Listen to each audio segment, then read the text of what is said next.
Hello friends, स्वागत है आप सबका मेरी चैनल इन्वेस्टमेंट पाठशाला पे।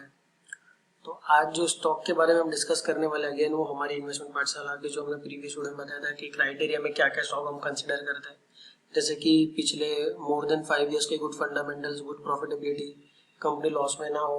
सेकेंडली, कंपनी का जो अच्छा प्रोडक्ट, मतलब कंपनी का प्रोडक्ट क्या है, तो प्रोडक्ट सबसे मेन रहता है जो हमेशा इंडिकेट करता है कि कंपनी कैसा परफॉर्म करेगी। उसके अलावा जैसे मैंने बताया था कि जैसे जैसे कंपनी परफॉर्म करती है वैसे वैसे कंपनी का स्टॉक परफॉर्म करता है। तो ये सारे फैक्टर्स को कंसिडर करके एक और नया पावरफुल स्टॉक लेके आए हैं। पावरफुल वर्ड इटसेल्फ मैं आपको बता दूं कि ये पावर सेक्टर का स्टॉक है, निफ्टी 50 का स्टॉक है, मार्केट लीडर है। ये जो सेक्टर का स्टॉक है उसमें ये सबसे बड़ा लीडर है, मार्केट लीडर है। ये जो सेक्टर में है वो सेक्टर का अभी जो रेट पे चल रहा है वो 52 वीक लो के अराउंड है। माना कि आप समझ सकते हो कि निफ्टी 50 की कंपनी 52 वीक लो पे आके ट्रेड कर रही है, तो इससे अच्छी अपॉर्चुनिटी हमें आगे नहीं मिलने वाली है। तो इसलिए हम ये स्टॉक पे आज डिस्कशन करेंगे। ये स्टॉक का मैं आपको जो भी फैक्ट्स, जो तथ्य है कि हमें इसे क्यों बाय करना चाहिए, वो मैं आपको आज बताऊंगा। तो ज़्यादा टाइम वेस्ट नहीं करेंगे, स्टार्ट करते हैं। सबसे पहले हम लेवल्स देख लेते हैं। तो स्टॉक की बात करो एनटीपीसी लिमिटेड, तो स्टॉक देख के आप समझ गए होंगे कि ये निफ्टी 50 के कंपनी का स्टॉक है। यहाँ पे एज ऑफ नाउ करंट जो फ्राइडे के हिसाब से क्लोजिंग हुई है वो 80 रुपीज 30 पैसे के अराउंड क्लोजिंग हुई है। 52 वीक लो कंपनी का समवेयर नियर 73 रुपीज 20 पैसे पे है। तो ऑलमोस्ट अपने 52 वीक लो के करीब ट्रेड कर रहा है स्टॉक। यहाँ पे एक अपॉर्चुनिटी बन रही है, कंपनी ने यहाँ पे सपोर्ट लिया है 80 के लेवल्स पे, वहां से वापस बाउंस बैक आया।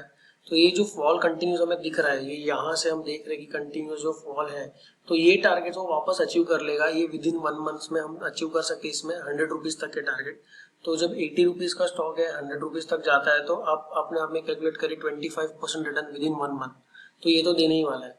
पर हम इसमें 25% रिटर्न के लिए नहीं जा रहे, हम इसमें 100% रिटर्न के लिए इन्वेस्टमेंट करेंगे। शॉर्ट टर्म ट्रेडर्स के लिए ये जो रेड लाइन में मैंने लेवल्स बनाए कि first target of 8580, second target of 9120 and last target मतलब शॉर्ट टर्म ट्रेडिंग के लिए 102.50।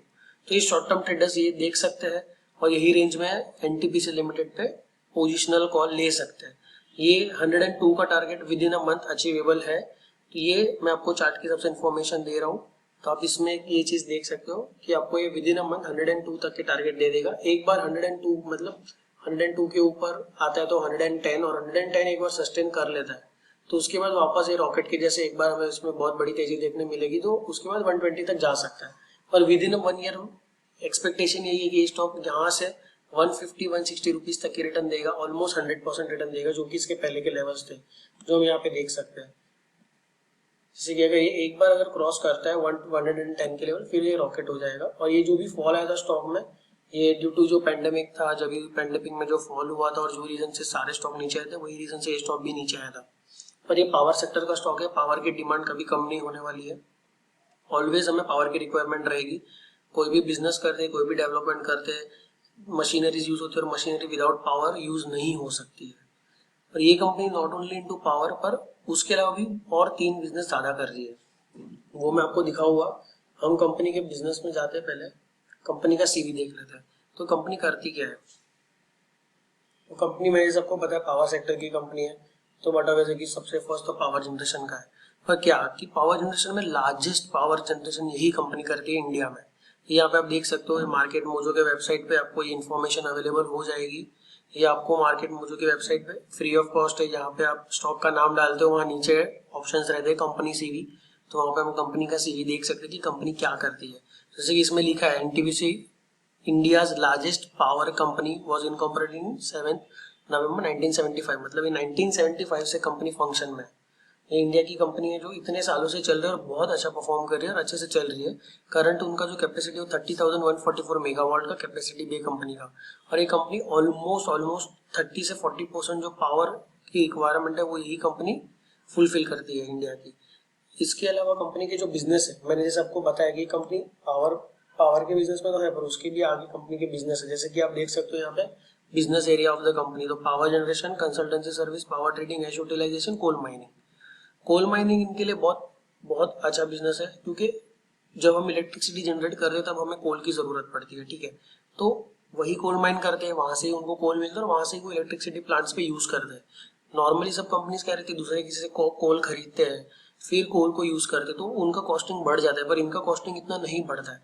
हालांकि ये पीएसयू स्टॉक है तो उनको वो बेनिफिट तो रहने ही वाला है। तो इनका कोल माइनिंग का भी बिजनेस है, हाइड्रो पावर का भी बिजनेस है। हाइड्रो पावर क्या रहता है कि अभी आगे जाके जैसे हम रिन्यूएबल सोर्सेज के और जाएंगे तो नॉन रिन्यूएबल सोर्सेज हम कम करेंगे। नॉन रिन्यूएबल माने कि हमें जो नेचर से मिलता है, जो कल जाके एक बार उसका भंडार खत्म हो जाएगा, फिर क्या करेंगे। तो ये नॉन रिन्यूएबल सोर्स जो है उसको छोड़ के रिन्यूएबल सोर्स में भी है, जैसे कि हाइड्रो पावर। हाइड्रो पावर मतलब जो पानी, जब पानी फोर्स में गिरता है, जो डैम्स है, जो बड़े बड़े फॉल्स है, वहां से जो पानी गिरता है वहां से इलेक्ट्रिसिटी जनरेट होती है। तो एनटीपीसी लिमिटेड हाइड्रो पावर के भी बिजनेस में है। तो हाइड्रो पावर का जो उनका बिजनेस है उसके उनके दो प्लांट है, एक प्लांट हिमाचल प्रदेश में और एक प्लांट उत्तराखंड में है। और उसकी भी कैपेसिटी अच्छी है। जो हिमाचल प्रदेश का प्लांट है वो 800 मेगावाट्स की कैपेसिटी देता है, और उसके अलावा जो उत्तराखंड में वो 250 मेगावाट्स की कैपेसिटी देता है। तो वो मॉडर्नाइजेशन की ओर भी बढ़ने लगे हाइड्रो पावर की ओर, जैसे hydro power will be a modernisation. उसके अलावा पावर ट्रेडिंग भी करते हैं।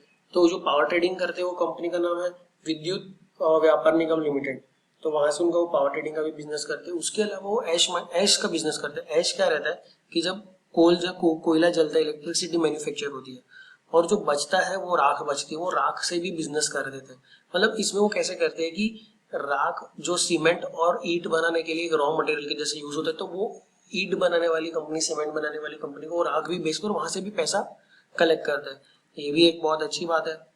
उसके अलावा पावर डिस्ट्रीब्यूशन भी करते हैं, इक्विपमेंट मैन्युफैक्चरिंग करते हैं। जो पावर सेक्टर के जो इक्विपमेंट्स रहते हैं, जो पावर के उसमें यूज होते हैं, ट्रांसफॉर्मर जिसे हम बोल सकते हैं, या कोई जो स्विच ट्रांसफॉर्मर्स रहता है, या फिर उसका कोई इक्विपमेंट्स रहता है, वो भी वो बना के दूसरी जगह में बेचते हैं। मतलब मैन्युफैक्चरिंग करते हैं, खुद ही मैन्युफैक्चरिंग करते हैं।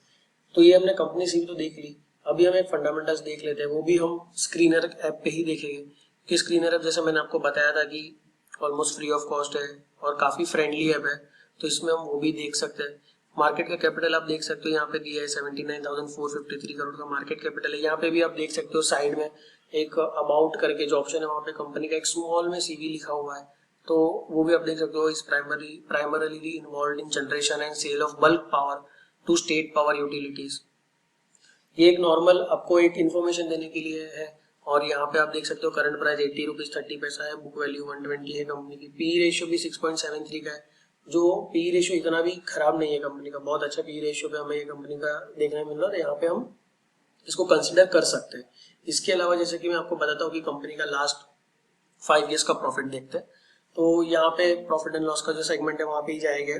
ज्यादा इन डेप्थ में हम देखेंगे नहीं। सबसे पहले सेल्स देख लेते हैं, जो कि सबसे फर्स्ट कॉलम में है। तो 2009 में 42,713 करोड़ का सेल्स था, फिर 48,312 करोड़, फिर 56,680 करोड़, 860 करोड़। वैसे करके अगर आप आज के डेट पे देखते हो तो मार्च 2020 ये साल में कंपनी ने 1,09,464 करोड़ का सेल किया है। तो जब 2009 से लेके 2020 मार्च 2020 तक अगर देखते हैं तो बीच में इतने सालों में कंपनी ने ऑलमोस्ट 100% से 120% से ज्यादा से सेल्स बढ़ा दी है। उसी तरह हम अगर प्रॉफिट वाले सेक्शन पे आते हैं तो नेट प्रॉफिट देखते हैं, क्योंकि यही सारा कैलकुलेशन है तो वीडियो में समझना थोड़ा डिफिकल्ट हो जाएगा। तो नेट प्रॉफिट अगर देखें तो कंपनी मार्च 2009 में 8,092 करोड़ 8,092 करोड़ का प्रॉफिट कर रही थी। फिर कंपनी का प्रॉफिट बढ़ा 8,838 करोड़, फिर कंपनी का प्रॉफिट बढ़ा 9,348 करोड़, फिर कंपनी का प्रॉफिट बढ़ा 9,813 करोड़, और मार्च 13 में एक बहुत बड़ा माइलस्टोन अचीव करके आगे बढ़ गई कंपनी। 10,000 करोड़ से भी ज्यादा का प्रॉफिट किया यहाँ पे। नॉर्मली अच्छी फंडामेंटल्स वाली कंपनी रहती है जो कंटिन्यूस प्रॉफिट करती है, और प्रॉफिट करती है 100 करोड़ 200 करोड़, कोई कोई कंपनी 50 करोड़ करती है, कोई कंपनी 100 करोड़ 200 करोड़ 1,000 करोड़ तक भी जाती है। पर ये 10,000 करोड़ का प्रॉफिट किया है, मतलब आप समझ सकते हो कि बिजनेस कितना अच्छा है, कंपनी फंक्शनिंग कितना अच्छा करी। क्योंकि 10,000 करोड़ का प्रॉफिट करना कोई छोटी बात नहीं है, बहुत बड़ी बात है कंपनी के लिए। 10,000 करोड़ के ऊपर का प्रॉफिट। और अगर हम बीच में देखें तो थोड़ा वापस प्रॉफिट डाउन आया, बट कभी भी कंपनी लॉस में नहीं गई। और वो जो 9,000 करोड़ का प्रॉफिट मतलब बहुत बड़ा प्रॉफिट होता है, 10,000 करोड़ का प्रॉफिट बहुत बड़ा प्रॉफिट रहता है। और मार्च 2020 में कंपनी ने 11,600 करोड़ का प्रॉफिट किया है। तो ये बहुत बड़ी बात है कि कंपनी ऑलमोस्ट 10,000 करोड़ से ज्यादा का प्रॉफिट कर रही है। साथ में इतना अच्छा प्रॉफिट करती है, इसके लिए कंपनी डिविडेंड भी बहुत अच्छा देती है। तो डिविडेंड के मामले में भी कंपनी बहुत अच्छी है। और कंपनी डिविडेंड कब देती है? जब कंपनी अच्छा प्रॉफिट करती है। तो इतना अच्छा प्रॉफिट करती है तो एवरी ईयर कंपनी डिविडेंड भी देती है। यहाँ पे मैं आपको डिविडेंड पे आउट रेशियो एक बार दिखा देता हूँ, फिर हम दूसरी वेबसाइट मनी कंट्रोल पे देखेंगे कि कंपनी ने कितना रुपए में कितना कन्वर्ट होता है डिविडेंड। तो यहाँ पे आप देखिए 37%, 35%, 34% कंटिन्यूस हर साल डिविडेंड दे, बहुत अच्छा डिविडेंड दिया है। और ये परसेंट में ईयरली, पर कंपनी साल में 2 बार डिविडेंड देती है। तो वो मैं आपको इन्फॉर्मेशन दिखाऊंगा यहाँ मनी कंट्रोल के वेबसाइट पे। ये देखिए, मनी कंट्रोल में नॉर्मली हम स्टॉक का नाम सर्च करेंगे, एक ऑप्शन है ऊपर कॉर्पोरेट एक्शंस का, कॉर्पोरेट एक्शंस में डिविडेंड्स देखोगे तो बहुत अच्छे से दिखा देंगे। जैसे कि यहाँ पे हम देख सकते हैं डेट वाइज डिविडेंड है, जैसे कि 2 जुलाई को कंपनी ने डिविडेंड दिया, अनाउंसमेंट किया, तो जो ₹2.65 का 26.50%, मतलब वो जो उनका फाइनल डिविडेंड अमाउंट में मैं आपको बताता हूँ, उसका कैलकुलेशन भी अलग है। यहाँ पे इजी करने के लिए अमाउंट में दिया ही है मनी कंट्रोल की वेबसाइट पे, ₹2.65। तो अगर 100 रुपए भी है तो 100 शेयर है तो भी हमें ₹260 का डिविडेंड आ रहा है। ठीक है, वैसे ही कंपनी ने इंटरिम डिविडेंड भी दिया था, जो हम 12 मार्च को, मतलब 12 मार्च को कंपनी को, तो वो 50 पैसे का था। पर कंपनी 2 बार डिविडेंड दे दी, तो अगर ये नेट नेट कैलकुलेट करते हैं तो हमें ₹3.10 तक का डिविडेंड यहाँ पे मिल रहा है, ₹3.15 तक। तो अगर 100 शेयर है तो ₹315 का तो हमें डिविडेंड ही मिल रहा है। तो डिविडेंड पे आउट भी कंपनी का अच्छा है। साथ में कंपनी PSU है तो हमें डिफॉल्ट होने का डर इतना नहीं रहता है, क्योंकि गवर्नमेंट का ऑलवेज बैकिंग रहता है। जैसे कि रेलवे भी मॉडर्नाइजेशन में जा रही है, तो रेलवे भी ज्यादातर इलेक्ट्रीफाई करना है, क्योंकि जहाँ जहाँ इलेक्ट्रिसिटी नहीं है रेलवे के लिए, वहाँ वहाँ इलेक्ट्रिसिटी पोल्स एंड ऑल लगना चालू हो गया, स्मार्ट स्टेशन बनेंगे, वहाँ पे भी इलेक्ट्रिसिटी लगेगी। तो आगे जाके इनका बिजनेस बहुत अच्छा चलने वाला है, क्योंकि जो भी छोटे से छोटा बिजनेस हो या बड़े से बड़ा बिजनेस हो, सबको अपना कुछ ना कुछ काम करने के लिए, एक ऑफिस भी अगर छोटा सा खोल के बैठते तो हमें इलेक्ट्रिसिटी की जरूरत पड़ती ही है, भले वो कौन सा भी सप्लायर दे। जैसे कि यहाँ पे हम अदानी का इलेक्ट्रिसिटी लेते, जैसे मुंबई की बात करें, तो किधर और जगह पे किसी और का लेते रहेगा, और ये तो सबसे बड़ा बिजनेस है इनका, सब मार्केट लीडर है, सबको इलेक्ट्रिसिटी सप्लाई करना है। तो ये जहाँ पे फंक्शनिंग करते हैं वहां पे भी उनका बहुत अच्छा सेल्स है, बहुत अच्छा कंपनी का बिजनेस चल रहा है। तो अगर हम पॉइंट्स नोट करना चाहे तो सबसे फर्स्ट पॉइंट मार्केट लीडर है। कभी भी पेंडेमिक है, मंदी का टाइम लग रहा है, तो हम मार्केट लीडर ही ऐड करेंगे हमारे पोर्टफोलियो में। तो फर्स्ट ऑफ ऑल ये कंपनी मार्केट लीडर है। सेकंड, ये कंपनी निफ्टी 50 की कंपनी है। कभी भी कुछ भी होता है, मार्केट नीचे आता है पर निफ्टी वापस रिकवर होता है, जैसे हमने अभी ही देख लिया था, निफ्टी 8000 के नीचे चला गया, but with in 6 month, less than 6 month Nifty recover होकर आज वापस 11,500 के ऊपर आ गया। लास्ट ट्रेडिंग सेशंस में तो 12,000 तक टच कर दिया। तो ये स्टॉक निफ्टी 50 का, ये वो एक इंडेक्स बनाता है, तो निफ्टी आउट परफॉर्म करता ही है, तो निफ्टी के स्टॉक्स भी आउट परफॉर्म करेंगे डेफिनेटली। प्रोडक्ट इलेक्ट्रिसिटी सबसे बेस्ट प्रोडक्ट है, जिसकी नीड हमें हमेशा रहने वाली है, कभी कम नहीं होने वाली है। वो भी एक बहुत अच्छा पॉइंट है जिसमें हम नोट करके ये स्टॉक को ऐड कर सकते हैं। तो ये 3 पॉइंट सबसे फर्स्ट। अभी फोर्थ पॉइंट, जैसे कंपनी को मैंने आपको बताया कि 10,000 करोड़ के ऊपर का प्रॉफिट कर रही है, तो ये सारी कंपनी नहीं करती है।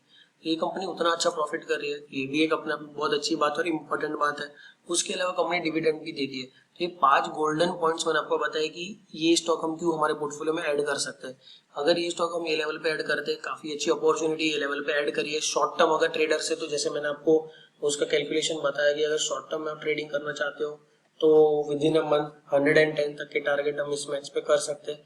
उसके अलावा अगर आप लॉन्ग टर्म ट्रेडर हो तो यहाँ से मैं 100% के टारगेट रख रहा हूँ। 100% मतलब आप समझ सकते हो कि यहाँ से 160 तक के टारगेट है। तो ये चार्ट के हिसाब से जो मैंने आपको बताया था प्रीवियस, मैंने ये लेवल सेट करके रखे। ये ट्रेडर्स के लिए है, शॉर्ट टर्म इन्वेस्टर्स के लिए है। तो ये पोजिशनल कॉल जो लेना चाहे वो ये लेवल्स के हिसाब से ले सकते हैं। फर्स्ट टारगेट 85.80, सेकंड टारगेट 91.20 और उसके बाद 102.50। इन एक बार ये स्टॉक अगर 110 रुपए क्रॉस करते तो नेक्स्ट लेवल 123 के रहेंगे, और उसके बाद 150 तक के लेवल्स के, वो एक साल का जो मैंने आपको टारगेट बताया कि यहाँ से 100% रिटर्न हम एक्सपेक्ट कर रहे हैं। तो ये स्टॉक डेफिनेटली क्वालिफाई होता है हमारे पोर्टफोलियो में ऐड करने के लिए। लेवल्स बहुत अच्छे हैं, निफ्टी 50 का स्टॉक है, नियर इट्स 52 वीक लो मिल रहा है। ये अपॉर्चुनिटी मिस मत करिए, अपॉर्चुनिटी ग्रैब करिए। यही स्टॉक आपको आगे जाके बहुत अच्छा रिटर्न देगा और आपके पोर्टफोलियो को भी बहुत अच्छा और स्ट्रॉन्ग बनाएगा। तो यहाँ पे अपनी वीडियो एंड करूंगा। आशा करता हूँ आपको जो भी इन्फॉर्मेशन दी हो वो अच्छी लगे, और आपको इन्फॉर्मेशन अच्छी लगे, वीडियो अच्छा लगे तो वीडियो लाइक करिए, चैनल सब्सक्राइब करिए, और आगे जाके आप कमेंट सेक्शन में बता सकते हो कि और आप क्या जानकारी पाना चाहते हो, तो हम उसके रिलेटेड वैसे ही आगे भी जाके और वो स्टॉक के हिसाब से उसके भी वीडियोस मैं लाने की पूरी कोशिश करूंगा। यहाँ पे ही अपना वीडियो एंड करता हूँ। चैनल को सब्सक्राइब करिए और हैप्पी इन्वेस्टिंग एट लास्ट।